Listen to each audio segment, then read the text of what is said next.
Bismillahirrahmanirrahim.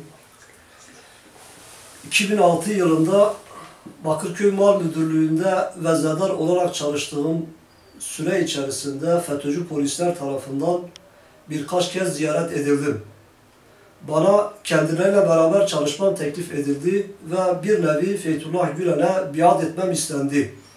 Fakat ben bunu kabul etmeyince Haziran ayında yapılan bir operasyonla içeri alındım.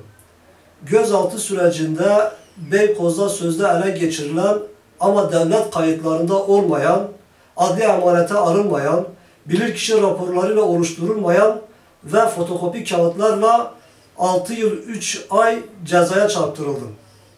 2006-2008 yılları arasında Tekirdağ F tipinde cezaevinde 22 ay yattım. Daha sonra hukuki süreç devam edince 2014'te verilen net kararla 23 ayda Elazığ E tipi cezaevinde yattım. Ve bu da yetmezmiş gibi yasada ve yönetmelikte olmamasına rağmen bir yıl denetim serbestlik yerine 6 ay bana uygulanarak bu şekilde de ekstra bir şekilde cezalandırıldım.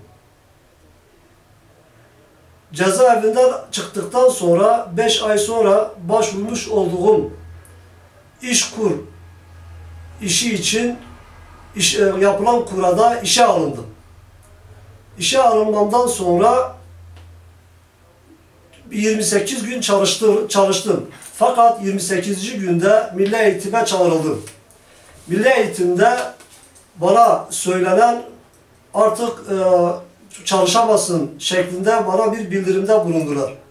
İşkur'un emniyetten almış olduğu ve size de medyaya da göndermiş olduğum bu belgeyle maalesef işimden edildim.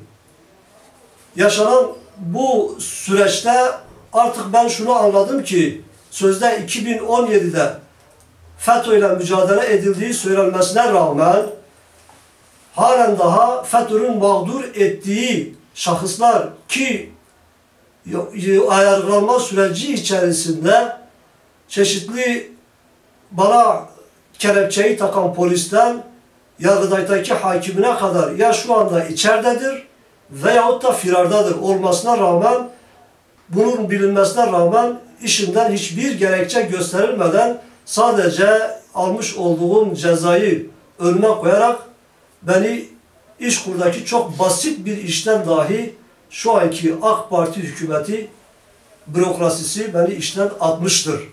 Ve bu saatten sonra artık biz FETÖ mağduru değil, AK Parti'nin mağduruyuz.